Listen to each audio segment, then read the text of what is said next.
All right, welcome back, everybody. Just a reminder, in the last part of class, what we looked at is this introduction into the field of behaviorism by discussing one of the major ideas or major concepts within the field. Namely, we discussed classical conditioning. We also discussed the major character in John Watson, how he played a role in the behaviorist movement, and looked at one of the first behaviorists ever to be described, I guess, as such, and that was Ivan Pavlov with his work in classical conditioning. In the second part of class today, we are going to be discussing not how we pair information, but how we learn about consequences. And to discuss this, we actually have to start before the researcher who introduced the major terminology that most behaviorists use today. The person we have to discuss this or start this discussion with is a man named Edward Thorndike. And that's because as the behaviorist movement started to pick up steam, Thorndike was really on the forefront of the debate, of the discussion of how behaviorism works. And what Thorndike was really interested in is coming up with rules for how learning took place. And to study this, what Thorndike did was devise his own research implementation tool. The tool that he used was something he called a Skinner box, which you can see a picture of in the lower right hand corner. In this Skinner box, what he would do was place cats within the box and connect a number of different contraptions to it that theoretically could allow the cat to get out.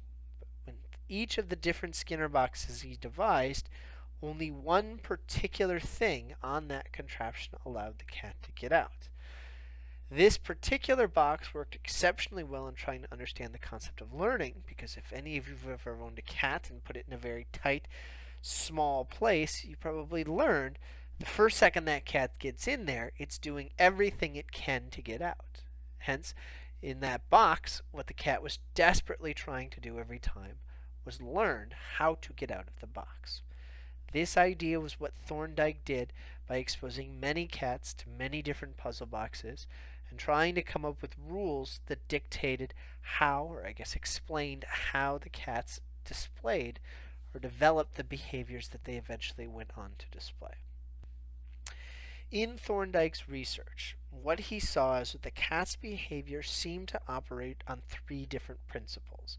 He called these principles laws. He said when explaining the behavior of his cats, even though they never did anything perfectly, so even after a cat had been in the cage many, many times, usually they still struggled a little bit, as they progressed, as they went into multiple exposures in these boxes, they did display what we would call learning. But he said this learning came in three different forms. The first type of learning he talked about was something he called the law of readiness. Namely, what he saw in his cats was that when they were placed in a box the first time, their behavior seemed random. In fact, the second time they were in it, the behavior seemed also equally random. But after multiple exposures, most cats developed what he called a routine, or a chain of responses that they would exhibit every single time placed in the box. So maybe at one point in time, after a couple exposures, a cat would bite a bar, and then later on it would paw at another bar, maybe brush its tail against a specific grate on the top, or try to fiddle with a nail that looks like it might be a little loose. When the cat was doing this, essentially it was forming in Thorndike's mind a routine that it would start to do over and over again. And what was really interesting to Thorndike was not only were these cats developing these routines, but it seemed as if once they'd formed the routines, they wanted to do them all the way to completion. In fact, if he removed something that was a part of their routine, they would show anger or frustration.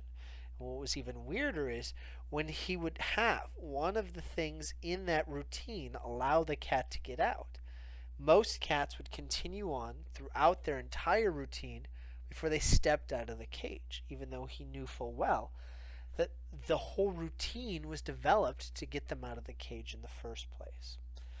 This idea was what he called, again, the law of readiness. Another law he introduced was something called the law of exercise.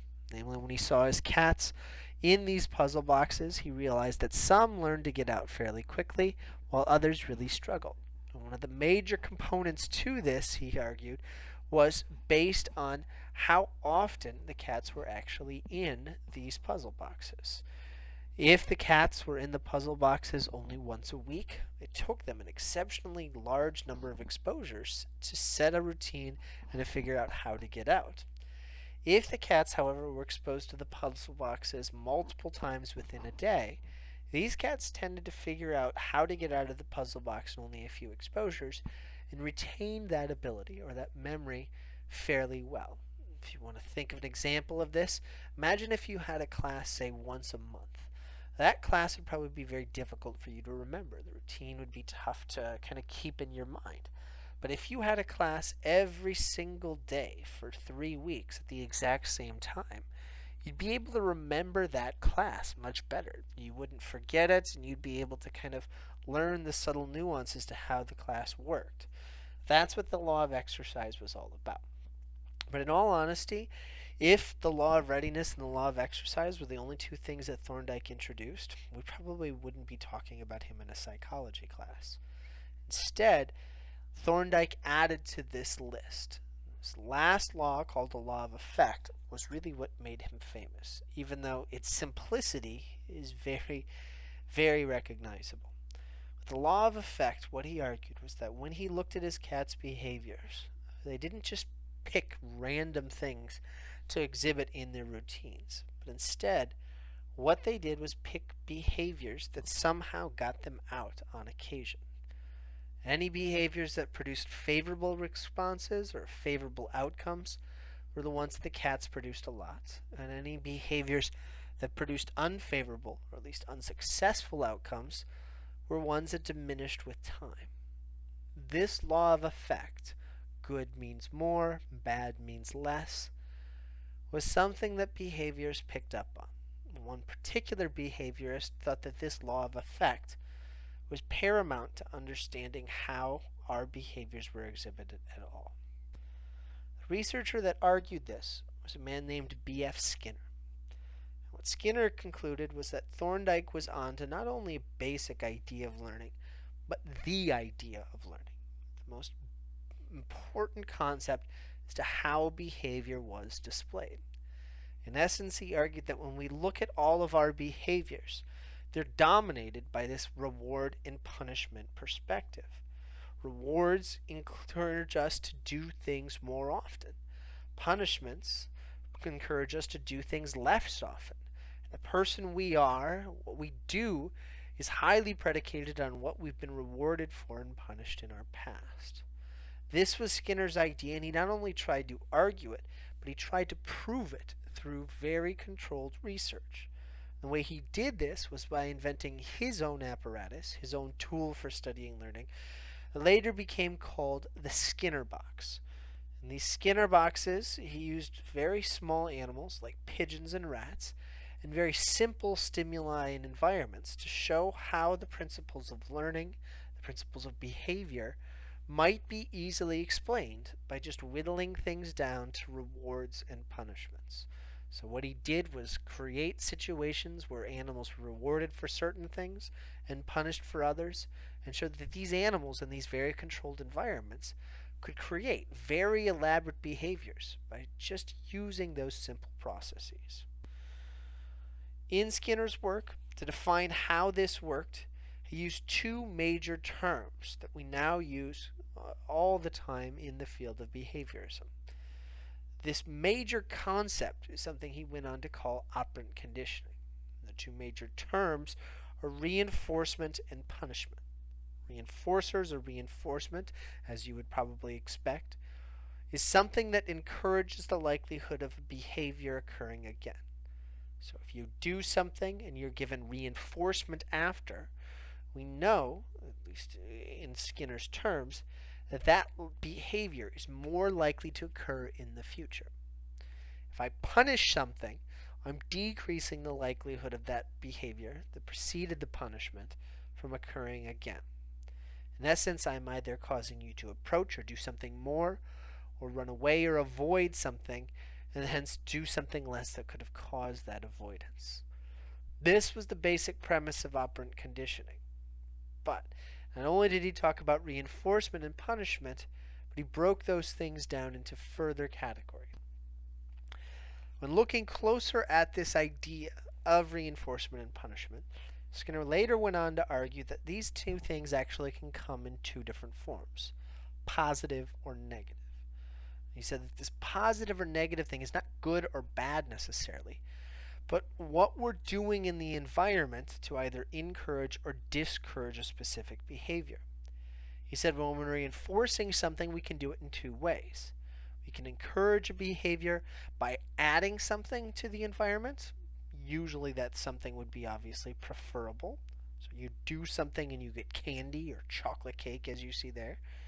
Or we can encourage you to do something more often by presenting something that's kind of negative in the environment before you've done that something and removing it after you've done that particular behavior. So if you've got parents that are nagging you to do something, you do the behavior and the nagging goes away, you're more likely to do that behavior again in the future, in particular if the nagging pops out. This was the basic premise of negative and positive reinforcement. Again, reinforcement's always encouraging the likelihood of behavior from occurring more. Positive is when something's added after the behaviors occurred. Negative is when something's taken away after the behaviors have occurred. Just like we can have positive and negative reinforcement, though, we can also theoretically have positive and negative punishment. Positive punishment decreases the likelihood of something happening because, again, it's punishment. But because now we're introducing something after, it's still positive, but this after effect has to be averse. It has to be something we don't want in the environment. And that introduction of that information or that stimulus theoretically will decrease the likelihood of somebody doing something again.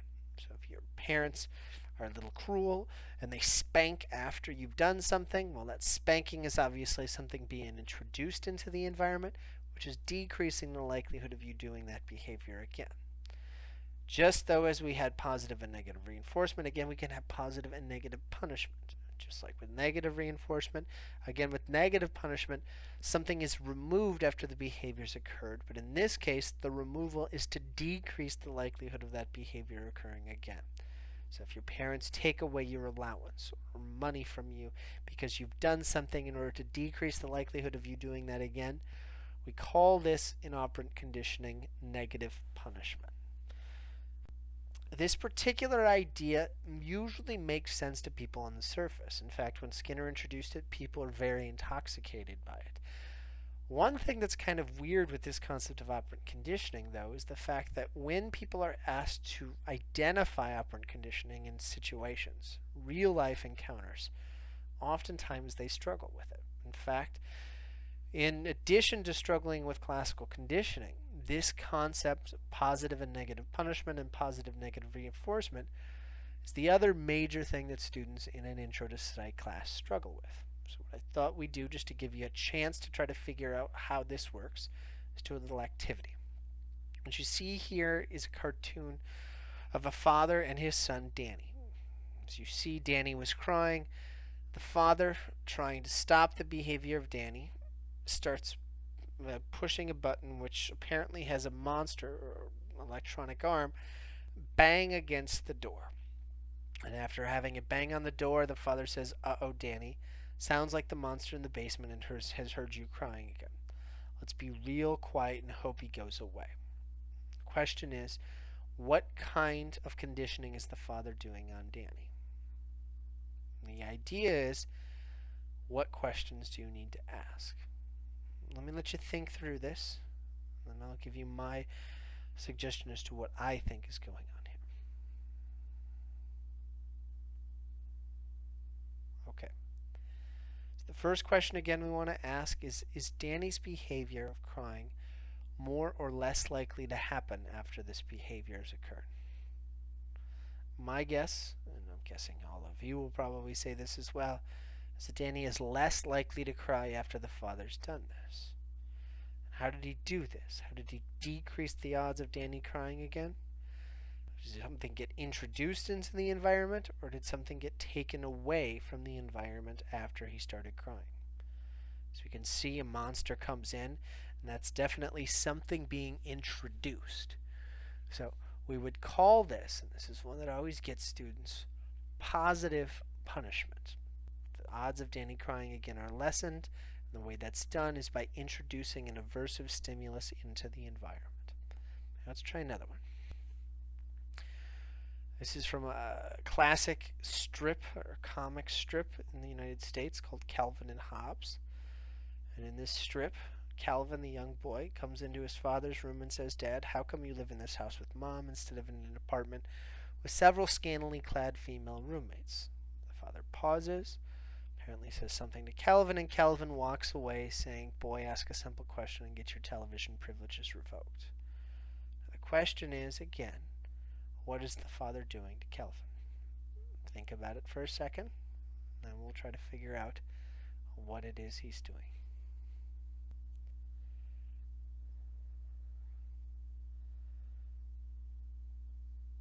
Okay, again, first question you always want to ask is Calvin more or less likely to do this?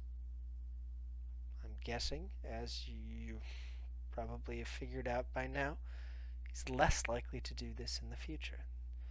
And that less likelihood, or I guess, I guess, wow, a smaller tendency to do this is indicating that this would automatically be considered a punishment. But how is he being punished? After he committed the behavior, is something being taken away from him, or is something being added to the environment? Well, getting your television privileges revoked definitely seems to me to be indicative of negative. So we would call this negative punishment. All right. This idea of operant conditioning is big. And again, if you have questions or are struggling with this, please ask, because it was a big, big idea at the time. In addition to introducing this idea of positive and negative punishment and reinforcement, Skinner added to this concept by introducing several new terms of his own and integrating some of the terms that we actually created with Pavlov's work on classical conditioning. One of the terms that Skinner adopted as his own in his research on operant conditioning was the concept of extinction. And what Skinner argued was that when we look at extinction in operant conditioning, we don't see that learned connection is severed as much as a person's behavior returns back to its normal baseline. This is when things kind of get a little weird. In reinforcement terms, if I'm reinforcing you for doing something and I stop reinforcing you, you're going to do that behavior as much as you had done originally, probably significantly less. But in punishment terms, extinction means something slightly different. If I want to get you to stop doing something, I would punish that behavior. But if I stop punishing you, extinction in this particular case would cause you to probably do that behavior more. So usually when we're talking about extinction, we talk about the concept of baseline, when the reinforcement or punishment stops.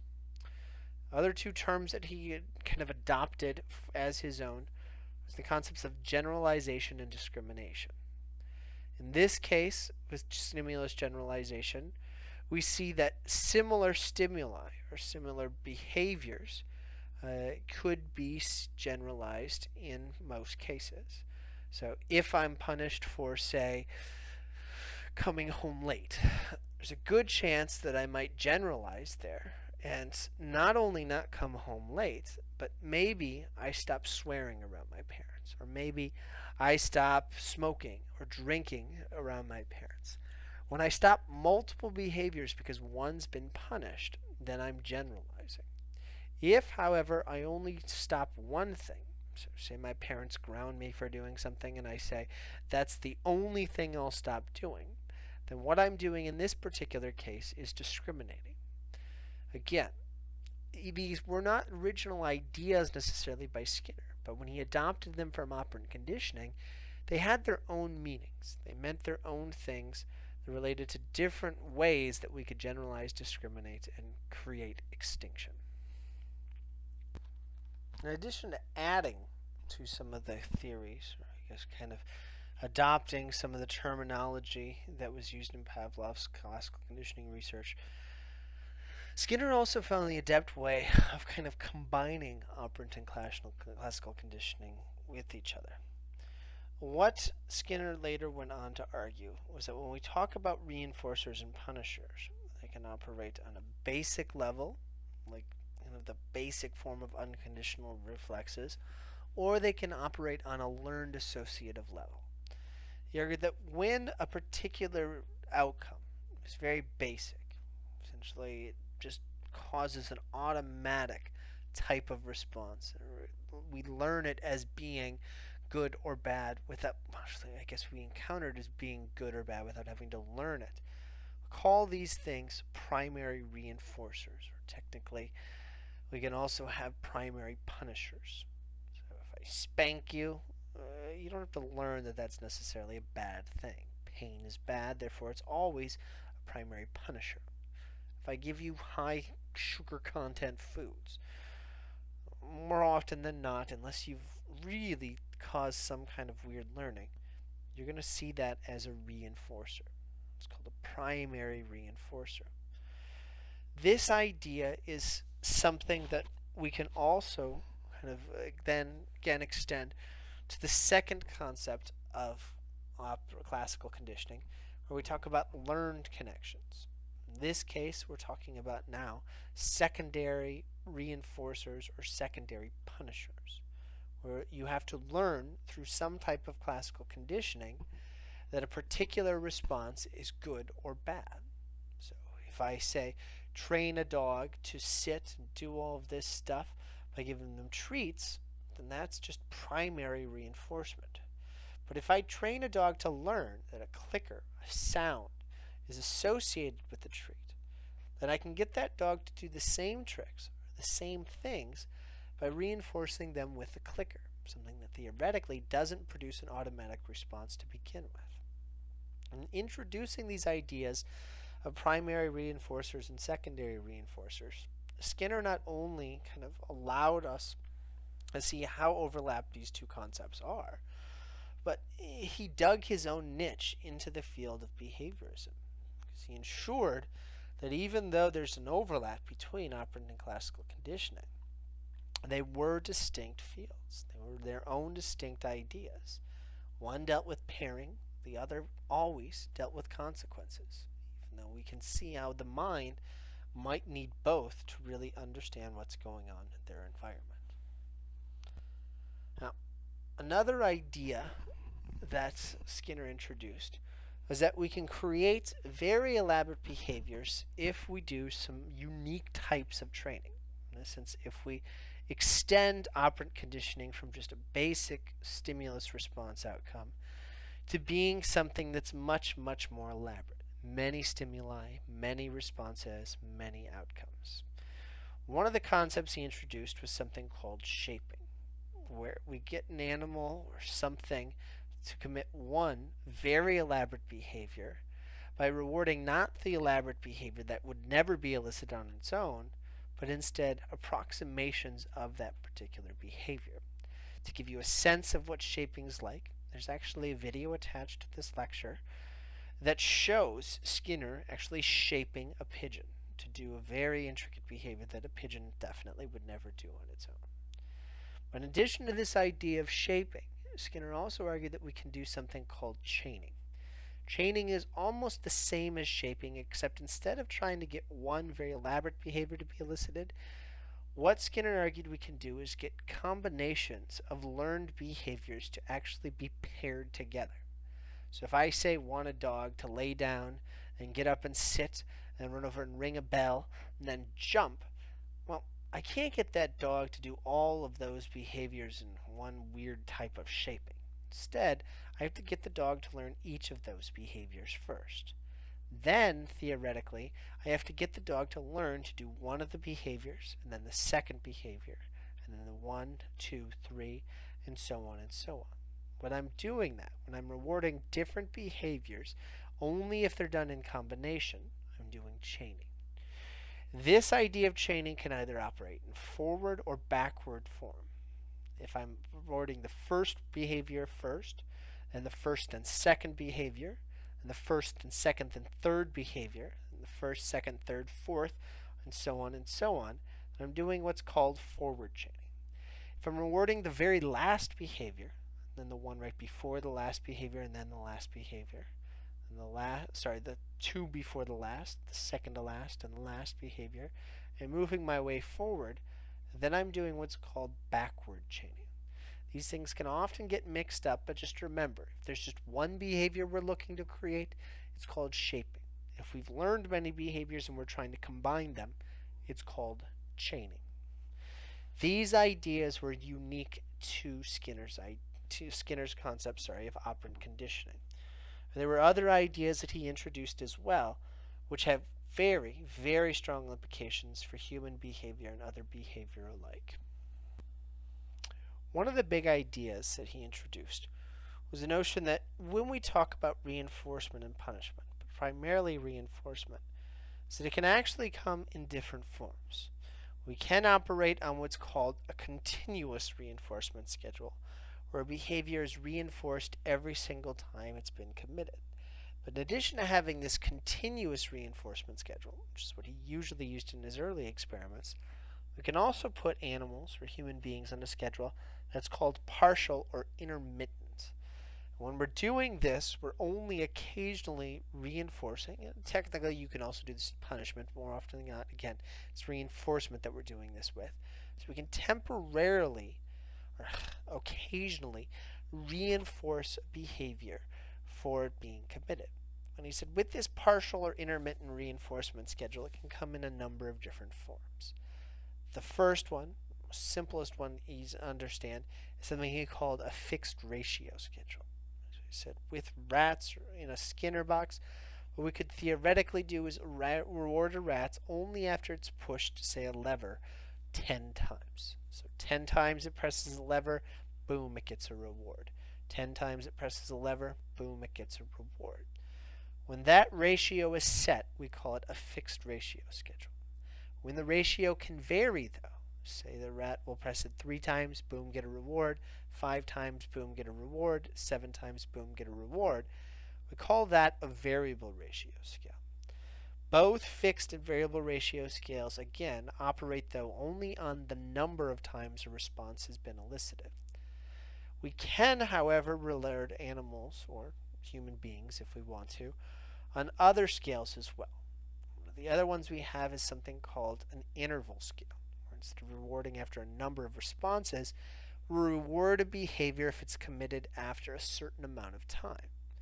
So, in some experiments, what he would do is have a rat sitting in that Skinner box, and he would reward them only after 5 minutes had passed, and then a rat pressed a lever. So the rat would have to wait for 5 minutes. Once they'd passed, then the rat could press the lever to get a reward. Every other time before that, it wouldn't receive a reward for pressing the lever. Then it would have to wait another 5 minutes, and after those 5 minutes had passed, it would be able to press the lever and get a reward. Just like with ratio scales, though, not only can it be fixed, but it can be variable. So sometimes it might be 1 minute that would pass, and then the rat would press the lever and get a reward. 2 minutes would pass, the rat would press the lever and get a reward. 1.5 minutes would pass, the rat would press the lever and it would get a reward. These fixed and variable interval schedules and fixed and variable ratio schedules produced really interesting responses that Skinner became really entangled in his attempts to understand why they were occurring and how we could use them to change or alter human behavior. And that's because when we look at these particular types of schedules, what we see is not only do they vary in their characteristics, but they vary in the responses that they produce.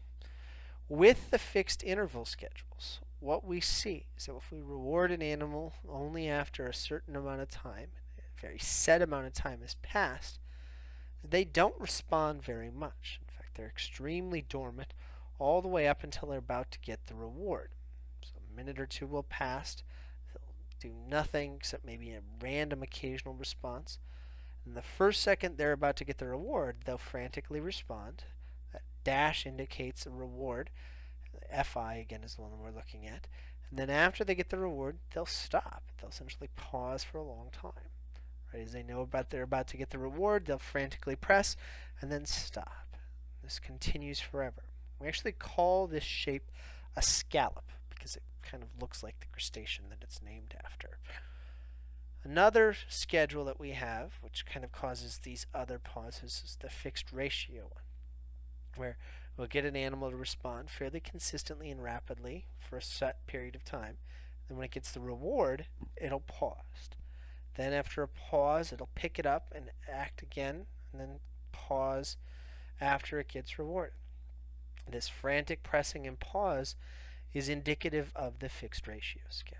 And we call this pause a post-reinforcement pause. In fact, we see these in any fixed ratio scale where a large number of responses are required. The variable ratio and the variable interval scales, though, are really unique because they both produce very kind of consistent responses, but in very different ways. When we want more responses, the variable interval schedule might not be great. In fact, you can get more responses on a fixed ratio schedule than you can on the variable interval schedule. But what a variable interval schedule will allow us to do is produce very consistent, slow responses. So you notice with the VI line, it's completely flat. There's no bumps in it whatsoever, except for the tick marks where theoretically a reward is being given. That's very indicative of what we see in almost any variable interval schedule when somebody or something is getting rewarded for their behaviors. It's not frantic pressing or activity ever, but a very slow, consistent behavior over and over again. This consistency is also found in the variable ratio schedule. But the rate of response in the variable ratio schedule is significantly greater than in any other type of schedule that it was discovered. In fact, surprisingly to Skinner and many behaviorists since, the variable ratio schedule produces faster responses and more responses than the continuous schedule.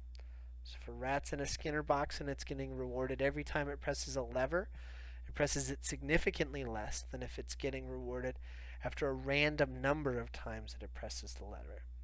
More interestingly, when it does get the reward in this variable ratio schedule, there are no post-reinforcement pauses. It just keeps responding more and more frantically as it continues down the road. Skinner also recognized that we can do something really, really nasty in this variable ratio schedule.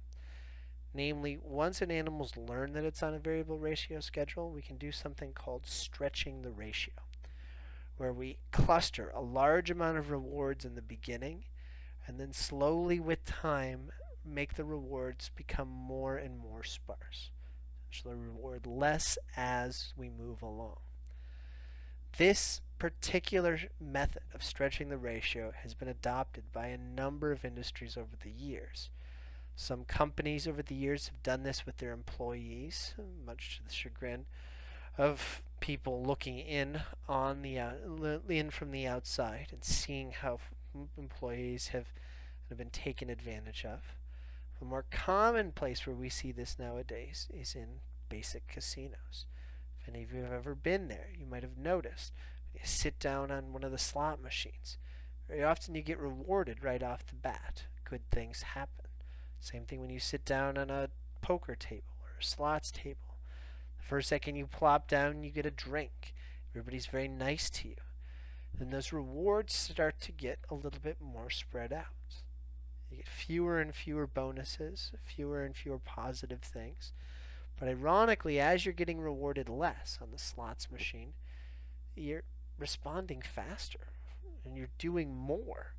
Essentially, you can start hemorrhaging money or losing large amounts because as that ratio gets stretched, you're enticed all the more to stay in that seat and keep pressing the lever. This idea is really one of the hallmarks of Skinner's research, taking what he discovered in its most basic forms and trying to apply it to the real world. Many people have done stuff just like this in other research that related to the basic concept of operant conditioning. Lots of research has also looked at what we can learn about operant conditioning when we apply it to human beings. What we've seen is when we're talking about operant conditioning with human beings, the most important things that we need if we want something to be effective is immediacy. When we talk about parenting, when we talk about law enforcement, immediacy in punishment and reinforcement seems to be absolutely critical. It's also been found to be critical in other things that we usually associate operant conditioning with as well, like, say, dog training. If your dogs are behaving poorly, if you don't punish them for hours after they've done something, and only when you come home you punish them, the idea of the dog learning why it's being punished is very, very minimal. But even if a child can be explained, or it can be explained to a child why a child's done something wrong, the odds of that child decreasing their behavior if they're being punished or increasing their behavior if they're being reinforced, if this has happened long after the behavior's actually been committed, is greatly decreased. So immediacy is important regardless of the ability to understand language. Another thing that we see in numerous studies is that punishment does work very, very well to immediately stop behaviors. But if we're talking about long-term changes in behaviors, punish seems to be a very bad avenue or a bad choice. Continual punishment can lead to some very unfortunate and undesirable side effects. If we want to change behavior, especially if we want a good person to do more desirable things, punishing the bad things should always be replaced by reinforcing the good things that are out there.